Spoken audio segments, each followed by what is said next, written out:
Okay. I'm gonna kick things off here. I think we've got folks in the call. And if anyone joins late, we will have a recording available, but I am just gonna start with kind of an overview of what we're gonna be talking about today.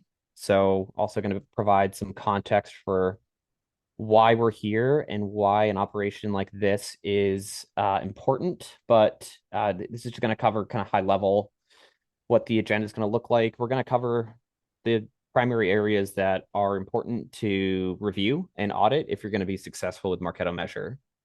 So we're going to look kind of top down. So uh, all the way from kind of initial steps that you probably did during implementation, all the way through advanced setup and configuration. With any audit, I go into this with the mindset that I'm almost re-implementing Marketo Measure because for all we know, an entirely different team, who knows how long in the past, set this tool up and implemented it. And so any solid audit is going to cover everything that's ever been set up or configured. And ultimately, what our goal is with an audit of Marketo Measure is to validate that everything's set up correctly and that Marketo Measure has everything it needs to be able to do its job. So, a little bit about me before we jump in. I'm Tom. I've been working with Marketo Measure for just about 9 years now. It was actually the first job I took out of college. This is back when Marketo Measure was visible, and you're going to hear me use those Marketo Measure and visible interchangeably. It's tough to stop calling it visible, especially when, if you're in Salesforce, a lot of the objects are still called, visible touch points, visible persons, things like that. Yeah, so I worked at Visible for 5 years. I started on the sales team and then moved over as a CSM, and then spent a couple of years on the technical support team and kind of wrote out the two acquisitions by Marketo and Adobe. And then I've been with Attributa for about 3 years now. If you don't know about Attributa, we are a consultancy that focuses on marketing operations, and I specialize in all things attribution and measurement. So I've worked with a ton of Marketo Measure instances on a lot of net new implementations, optimization projects. So I am just an absolute nerd for all things Marketo Measure. Um, and yeah, really excited to be talking with everyone here today. So I would say the most common kind of situations I see in audit come up are an inherited instance. So maybe we just started at a company and Marketo Measure has been in place for a while, and we really want to just make sure that the instance is in a good spot. Also, increase visibility if we have a push from a new VP, new CMO to really dive into analytics or attribution. And again, we may have had Marketo Measure for a while, but aren't totally sure it's up to date and accurate. Or also, if we're just trying to revive an instance that we've had for a while and we don't even know where to start, we don't even know where to look, kind of don't know where things could be broken. Instance has just been untouched for a while. Another good chance to start a comprehensive audit. And to kind of take a big step back, like why this kind of work is important. There's a lot of value in a functioning and accurate Marketo Measure or really any attribution tool instance. Ultimately, I think the two primary things I think of when I talk to clients about how they're using Marketo Measure and kind of how it's positively impacting them and their roles.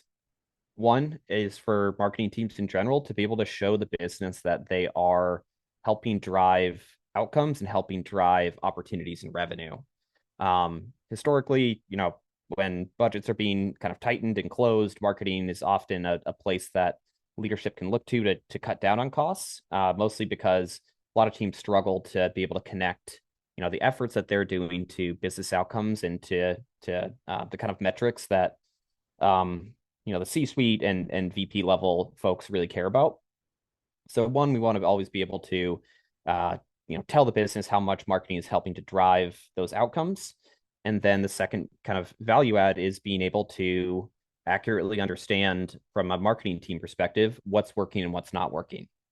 That's a struggle I see all the time with folks that don't have an attribution tool, or maybe do have an attribution tool they're not using.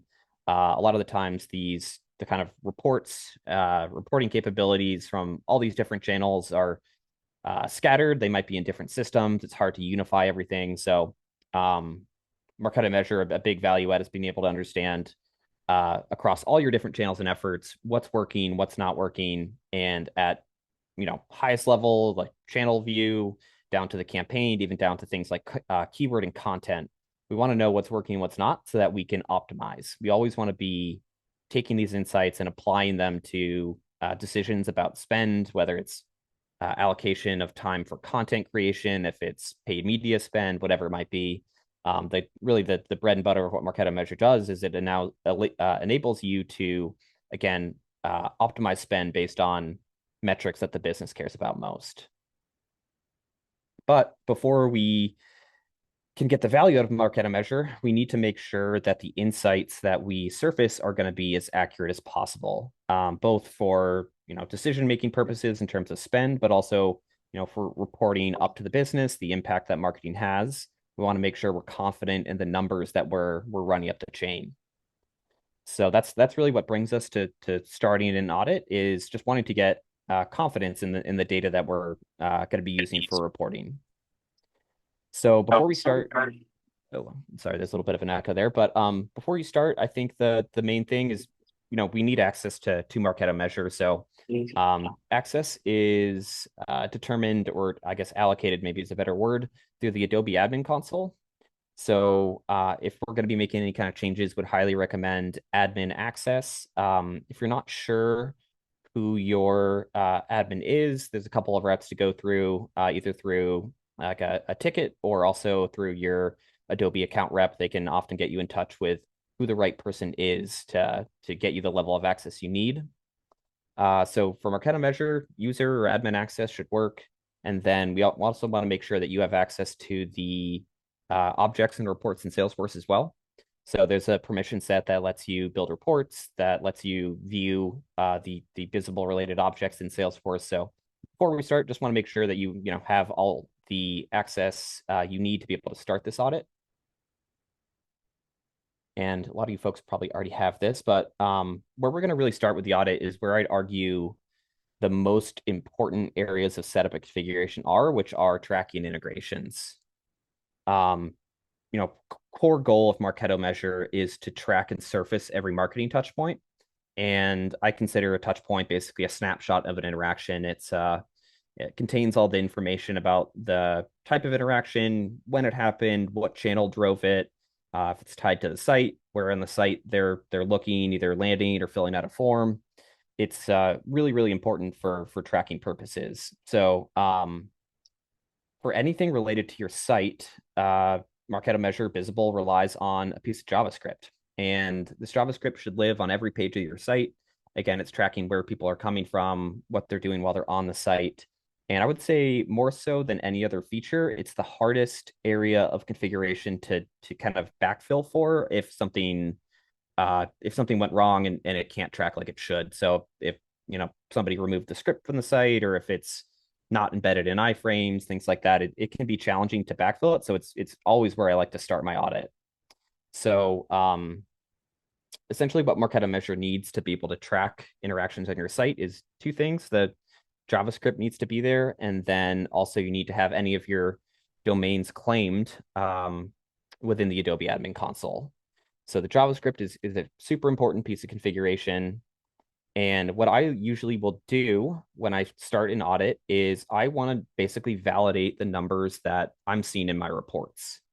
So this is an example of what this report might look like in Salesforce, and I've got the report parameters here. Something I'll mention after this call, everyone will get a copy of this slide deck, so don't feel like you have to jot down or take screenshots or anything. We'll make sure you get all of this, but essentially what I look at is all the form fills tracked by Marketo Measure over a period of time, somewhere between 6 and 12 months, or maybe longer if we haven't done a check in that long. But essentially what I'll do is build a report that looks at all the form fills grouped by the form itself. And then I'll look at the record count, which is essentially the touch point count, or the number of form fills tracked with Measure. So essentially how I interpret a report like this is I want to validate the numbers that Marketo Measure is surfacing. So and not every person that fills out a form necessarily gets a touch point. They should, but a lot of folks use things like cookie blocking software, things like that prevent the JavaScript from tracking. So I generally expect the kind of track rate to be in the kind of 95 to 99% range. So um, when you're looking at this report, you basically want to validate those numbers against ideally a different system like Marketo or whatever your marketing automation platform is that maybe does a better job of tracking just the raw count of form submissions. And I'll look for, again, like an approximation of the counts against what we see in marketing automation. I'll also look if there's anything that's glaringly missing. So high intent forms like a contact us or get in touch with sales, get pricing, things like that.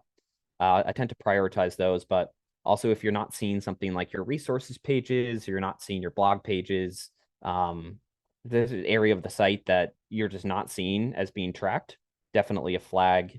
And so if you do identify anything that's not working quite right, I always recommend starting with a support ticket. The Adobe support team is great at diagnosing script related issues.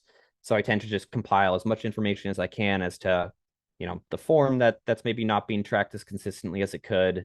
If we have examples specifically of folks who filled out a form but didn't receive a touch point, that's a great place to start. But in general, we want to look for, again, we want to look for the number of touch points to align approximately with the number of form fills we know happened on that form or that page. So, and of course, if everything looks correct, if we do some checks on specific forms, all the numbers are lining up, we can basically continue to move on. Another thing I recommend checking occasionally. So I mentioned the two things that Marketo Measure needs to track are the JavaScript being on the site, but also the domain does need to be claimed within the admin console and within Marketo Measure. So if you log into Marketo Measure and navigate to the domain section of settings, you'll see your organization's list of tracked domains. And so, of course, we just want to make sure that there's nothing missing there. If you maybe have started kind of country-based URL domains like a .eu, .cn, whatever it might be, those are going to need to be specifically claimed. Any subdomains are automatically covered, but we just want to make sure also if you've acquired a company recently and maybe their site is still live as you work out a transition process and you'd like to get tracking up and running on that site, it's one of those steps where we just want to look for any domain that we have ownership of that hasn't already been claimed and enabled within Marketo Measure. So obviously not something you're going to be doing on like a monthly or weekly basis, but every once in a while we just want to make sure. And it's definitely something to plan ahead for too. If you know an acquisition's coming up or if you're launching a new site with a new domain, definitely something you want to get in front of because it's not something you want to be doing, after the fact, after that site's already live. And if you do find that there's something you need to add, I've included instructions on this page as to how to go about adding that domain, claiming it, and then ultimately enabling it within Marketo Measure. So kind of continuing on the theme of digital tracking, a big value out of Marketo Measure is being able to do reporting on paid search and paid social spend. So Marketo Measure has API connections to Facebook ads, LinkedIn ads, Google AdWords or Google Ads, and Bing ads as well. So these integrations are doing two things for you. They are one, auto importing cost data. So you can run cost per lead, cost per opportunity, ROI reporting out of the Discover UI. And also we're able to get a lot more granular information out of those touch points as well through those integrations. So being able to get keyword data, being able to connect touch points to certain ad groups or creatives. There's a lot of value in having those platforms connected. So we need to make sure that those connections to those platforms remain intact. And for one reason or another, whether it's a token expiring, whether it's somebody's password changing, those connections can become disrupted over time. So, and I've included the kind of path here to check this, but what you might see is a kind of like I have in this screenshot here, which is a little status of authorization required. Basically, it just means that the connection has become disrupted because of any, one of many reasons, and it needs reauthorization. Reauthorization is as simple as just reconnecting. So you're basically just entering the credentials of ideally an admin to those accounts. But it basically will, prompt a login and the connection will become reauthorized. I would say another big thing I typically recommend as well, and again, I'll include details on how to do this, you will get a notification in Marketo Measure, like in the application itself, when there's an account that needs reauthorization. But if you're not in Marketo Measure every day, you might miss it. So something I highly recommend is setting up email notifications. This is basically you'll get an email anytime an account does get disconnected, and it'll say, "Hey, this needs reauthorization. Here's how you go about doing that." Um, Really helpful for monitoring this because unless you check this every day, you're not going to know when something gets disconnected.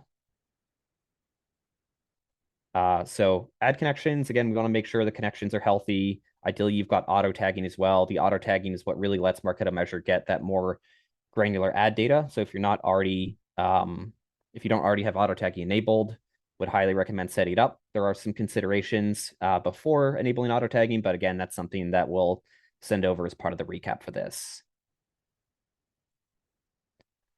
Of course, coming back to our biggest goal here, which is to track everything from first touch all the way through when a deal closes. Not everything that marketing is helping to drive takes place on your website. So we need to make sure that the instance is basically well suited to match how you're tracking offline interactions. So uh, Marketo Measure can create touch points from Salesforce campaigns and campaign membership and or Marketo program membership as well. So how this is done is through what's called a custom campaign sync. The custom campaign sync is basically a rule-based engine that tells Marketo Measure if these conditions are met, then create a touch point. So, for example, I might have a custom campaign sync rule that reads something like campaign type is equal to event and campaign member status is attended, visited booth, or sales meeting. So it's basically if true, create touch point. So generally what prompts an audit of offline touch points is changes to campaign types and member statuses, which I've seen fairly frequently. I feel like usually when I'm talking with somebody for over a year, there's probably at least one change done to campaign types or member statuses. And essentially what we want to do is make sure that the rules that are in the campaign section of settings, we want to make sure those are up to date with how Salesforce is currently configured or how Marketo Engage is currently configured. The general rule of thumb is we want, again, every offline interaction to receive a touch point. We don't want to create touch points for things like in people that are invited to an event, any kind of one-way interaction. We don't want to create a touch point for, but we should validate that. We should validate that the right campaign types and member statuses are getting touch points. I don't have all the instructions for the two audit reports built here, but again, they will go out in a recap. Essentially, what we're going to do with those audit reports is report one, we're going to look at all the touch points getting generated from Salesforce campaigns. So we're going to break those down by the channel that they're being assigned, as well as the campaigns themselves. And the second report is going to be campaigns with campaign members report. And essentially what we want to do is confirm that Marketo Measure is creating the correct number of touch points and that those touch points are going into the correct channel. So for example, let's say we had a big trade show earlier this year. What I would do is I would build a Marketo Measure based report just to get a raw count of touch points. Let's call it 1,000 touch points from this trade show. I'm then going to pull up that second report that's looking at the campaign itself using campaigns with campaign members. I'm basically going to throw that campaign in there, break it down by status, and then make sure that Marketo Measure, again, is creating touch points for the statuses that correspond with a two-way interaction taking place. So, we want to validate the counts of those touch points. And we also want to make sure Marketo Measure is bucketing that touch point correctly, aka assigning an appropriate channel and subchannel too. So with those two reports, you're able to both validate the mapping of those touch points and also basically fact check the correct number of touch points as well. So if your counts look way off, if you had 1,000 people attend this event, but you're only seeing 150 touch points, it's probably a indicator that there's something up with your campaign sync rules. So I'd go review those rules, review the logic, and just try to see where that gap is taking place. And if you're noticing that the touch points aren't getting a right channel, or if they're getting a channel of other or something like that, it's likely that your offline channel section mapping needs to be updated. So yeah, depending on whether you're seeing an issue with counts or if you're seeing an issue with mapping, there's different places to go to fix it. And the really nice thing about Marketo Measure is, let's say, the first half of this year, Marketo Measure wasn't pointed at the right campaign type or member statuses, or you got a new type that was unmapped and didn't have any touch points for it. When you go back and retroactively update those settings, touch points will get created both retroactively and moving forward. So you haven't really lost any data. The tool does a really good job of backfilling that data and backdating that data so that your opportunity data will update, your lead and MQL reports will update. So don't be worried if you're need to make a bunch of changes and are worried about historical reporting. Again, the tool does a really good job of backfilling. Okay, I'm going to talk a little bit more. So far, we've mostly been focused on touchpoint creation, which is obviously very important, but we obviously also need to make sure that when these touchpoints get created, Marketo Measure is assigning the correct and accurate channel and subchannel value for those touchpoints. So, how those touchpoints are assigned a channel and subchannel is based off of the type of those touchpoints. So, on and offline mapping differs a bit. And I would say definitely online channel mapping probably requires more attention than offline. And I'll talk a little bit about why in a second. So for online channels, for whenever anybody comes to your site, how Marketo Measure assigns a channel value is based off of uh, logic that's built into the tool. So online channel rules essentially are it's basically goes waterfall logic. I think the best way I've ever heard it described is like the game of Plinko from Price is Right.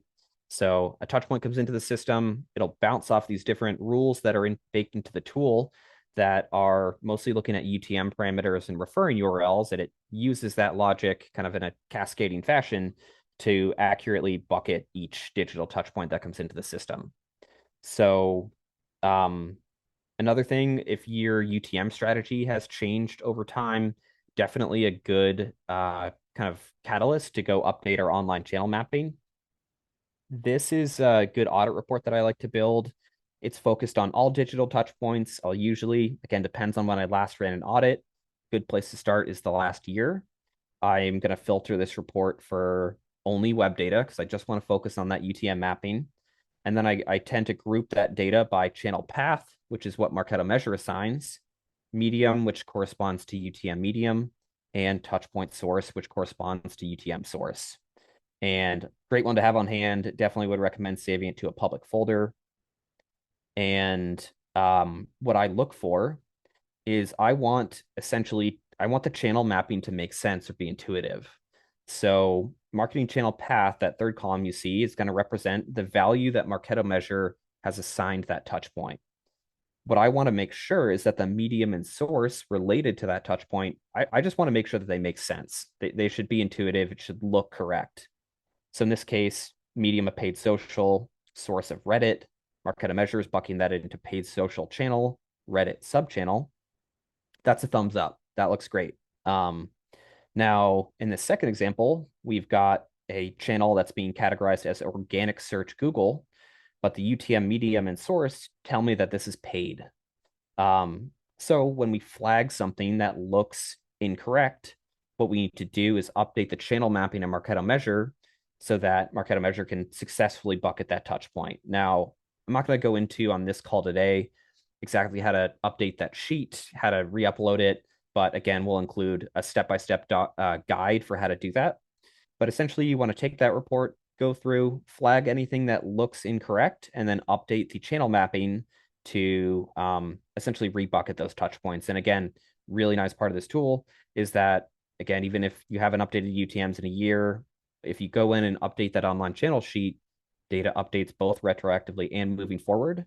So, basically the channel mapping is very much recoverable. So, yeah.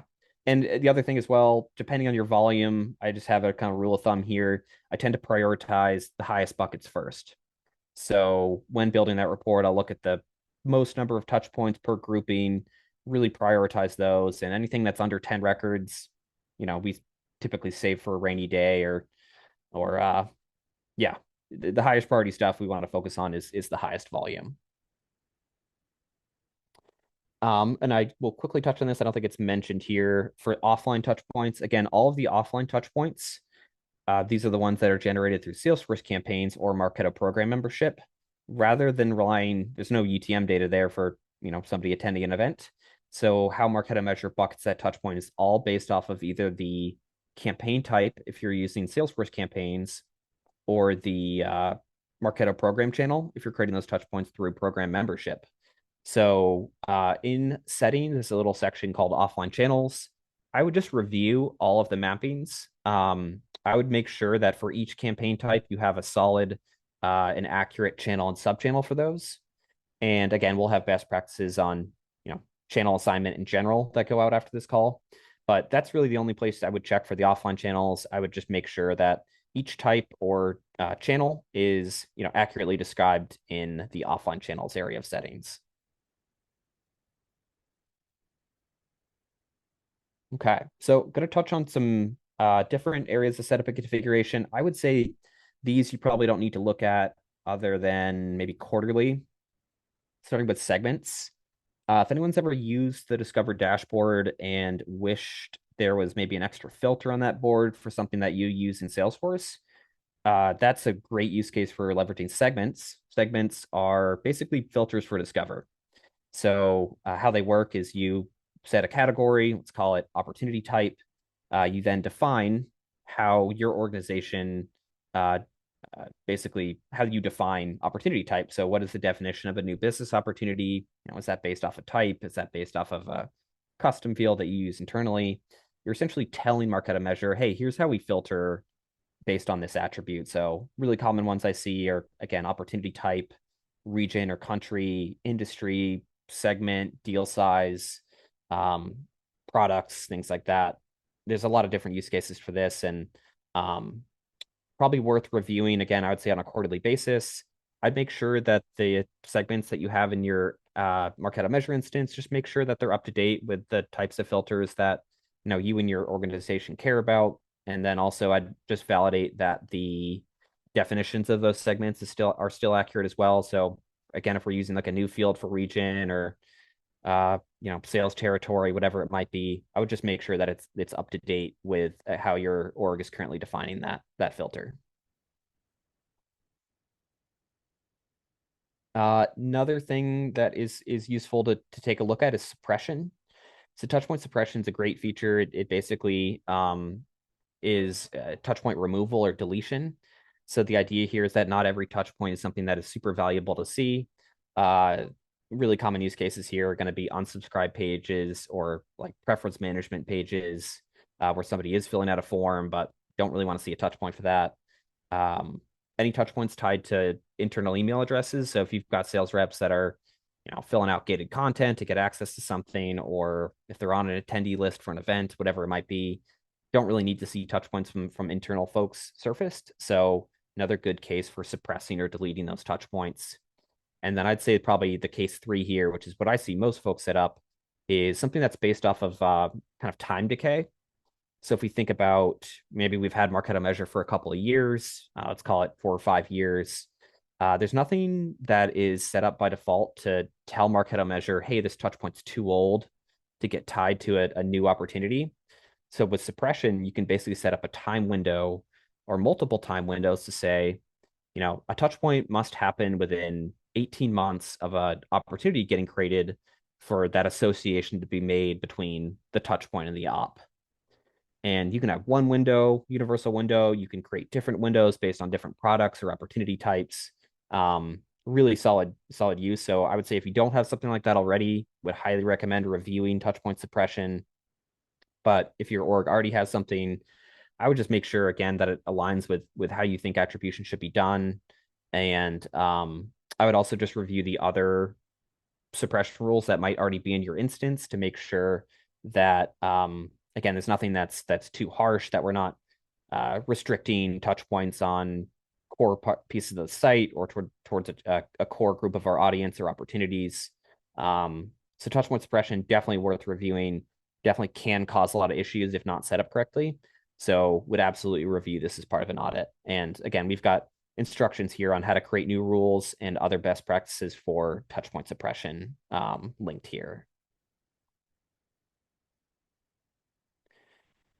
Another thing, so stage mapping and the custom model. So, um, depending on uh, kind of what's in your instance already, there's a lot of every touch point's got a field on it called position, touch point position, which tells you where in the journey of this person or this opportunity did this interaction occur. So some examples of touch point position are going to be things like FT for first touch, LC for lead creation touch, OC for opportunity creation touch, or pending or closed for the last touch before a deal closed.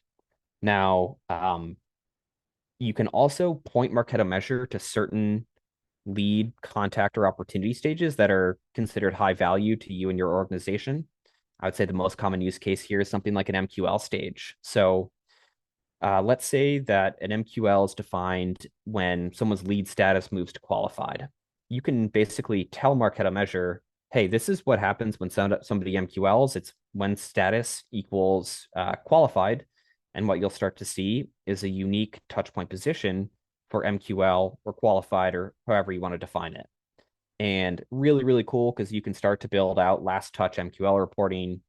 You can also, if you have that pointed to a stage like MQL, you can give weight to that touch point in a custom model. So that's something that none of the out of the box models support is giving credit to an MQL stage or an SAL stage. And the same goes for opportunities as well. I remember the example I always use for opportunity stages. Back when I worked at Visible, I used to go bother the marketing team to understand, hey, how are you using internally? We use Marketo Measure, and I'd ask them like, how are you using this? Like, what's the value? What do you do with this data? And they were talking to me about an opportunity stage that they really. We had one called decision maker demo, which was basically the last touch. Or that meant we maybe had a discovery call, maybe we did a demo with the power users, but we were actually going to do a different demo for the VP or the CMO or whoever it was that was making that purchasing decision. And because this was a stage that was of high value or high importance to that team, they basically told Marketo Measure, like, hey, this is, it's stage 4 of our opportunities, it's DM demo. And then they could build reports based around that specific stage. So we could look at the types of channels and types of campaigns and types of content that that account was looking at before that decision maker demo. So it's a really, really cool piece of setup, again, both for reporting on last touch and as well as incorporating those stages into a custom model. So I'd highly recommend as part of any audit that we validate the stage mapping section of settings. So that is where, again, we're both defining the stages that are important to us and telling Marketo Measure exactly what it means when somebody hits that stage through like a field definition. So again, I check to see, do we have the correct stages in our application? Are they defined correctly? And then part 2 of this is validating your custom model. So and not sure if anyone here is using their custom model or using a custom model, but I highly recommend it, especially for deal-based reporting. The advantage of the custom model is one, you can include custom stages like MQL or a stage opportunity stage, and you also have full control over the weighting of those touch points as well. So if you just don't really like the way that the out-of-the-box reports are allocating credit out, you have full control over how the credit is allocated for opportunities.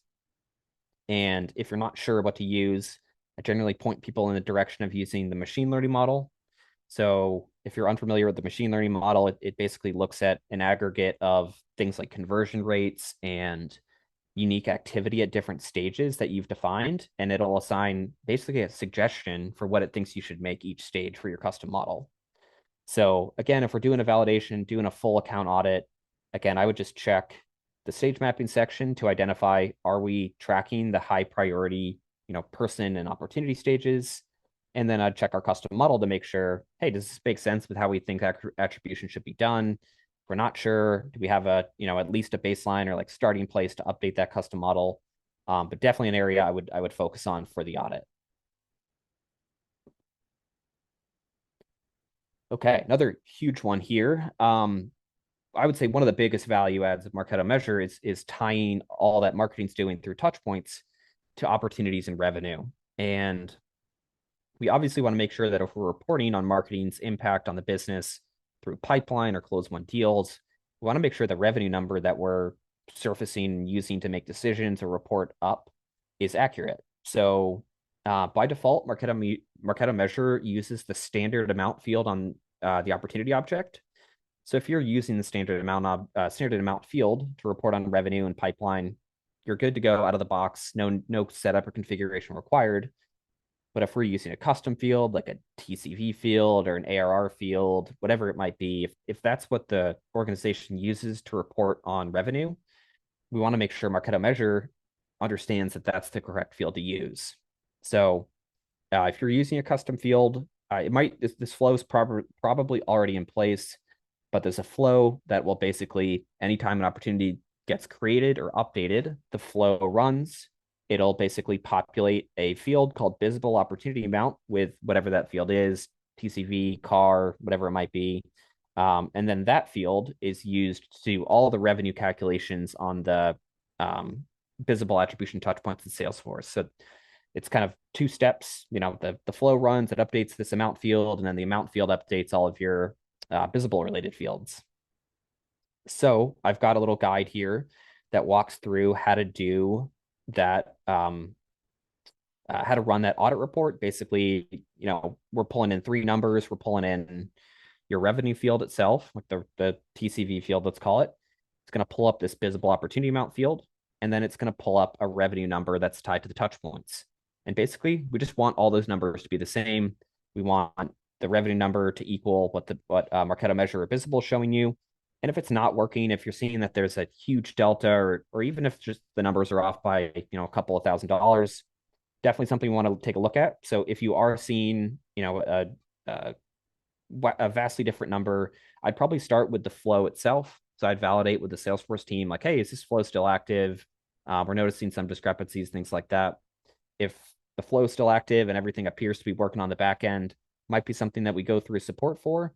But I definitely start with the Salesforce team to understand, hey, we have this flow, should be doing this. Any idea like why it's not working or why it's not firing? But either way, the good news is, like with a lot of the settings, if it's something where revenue data hasn't been updated or correct for the last 6 months, very easy to do a mass edit and mass flow update to get the correct revenue numbers flowing in. So definitely an area I would focus on during the audit, especially if we're planning on doing any kind of pipeline or close one deal reporting.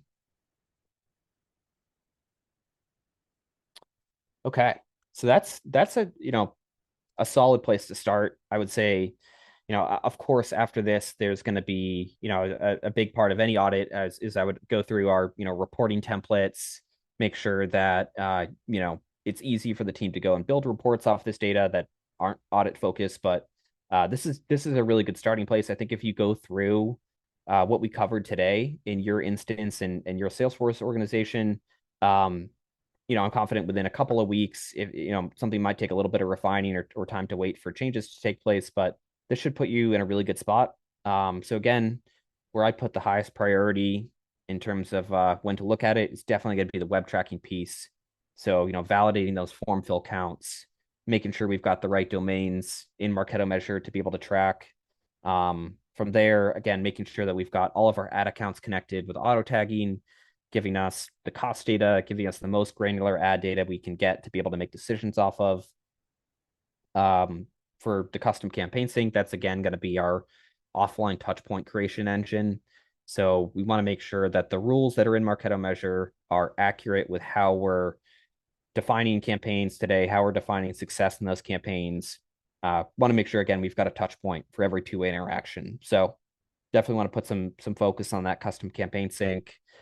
Channel mapping, again, both for digital, it's going to be the review of the UTMs. It's going to be updating that online channel sheet to get the correct mapping updated and set up for future success. Offline mapping, again, is all based off of campaign type or program channel. So just want to make sure that list is up to date with how we define channels, with your current list of types and channels. From there, I would say for value add purposes, definitely want to take a look at your segments. Definitely want to look at touchpoint suppression. If you don't already have a time decay window, would highly recommend setting one up. And then kind of last piece, again, is going to be the stage mapping and revenue validation. Really, really important when it comes to revenue reporting, obviously, to get the number correct. And then also for your stage mapping, and custom model. Want to make sure your organization has a model that you're confident in using, depending on the metric you're looking at. I always recommend that people use different models that Marketo Measure allows you to have. If not in the same report, then in different reports. So want to make sure you've got a model that fits your organization, that is relevant to the stages that matter to you and your marketing team. And from there, again, this should put your instance in a really good spot. Of course, it's not always going to be data's not always going to be 100% accurate, but we always want to push for higher data quality and more accuracy, because I think it helps the marketing teams tell a better story to other teams of the organization about the impact they're having, and then also again to be able to make confident decisions based off of this data. So what we'll include after this, of course, is the slides, all of the linked documentation, and then I'll make sure you've got a document that covers how frequently you should look at each part of these settings. It varies. I would say, for the most frequent would be stuff like web forms, um, form fills week over week. Again, all the instructions from those reports will go out in documentation, but want to make sure we're not checking stuff so frequently that it becomes a pain, but also want to make sure we're checking things enough so that if something does start to kind of fall off the wheels a bit, we can, update that and it's not a big headache where we're having to do, an audit for the past 3 or 4 years or something like that. And if something comes up after the call, like if you're going through some of the steps that are in this and something looks weird in your instance, or if you're not totally sure if something's correct or incorrect, you'll my email in here. Feel free to shoot me a note.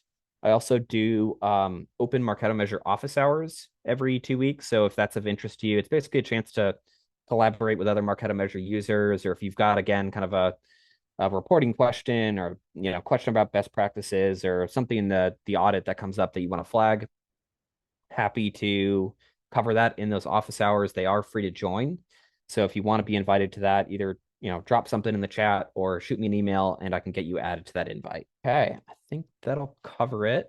Well, thanks everyone for joining today. Keep an eye out for an email from us, either, I'm guessing, some point today or tomorrow, with all the slides, links to documentation, and that will have our contact info.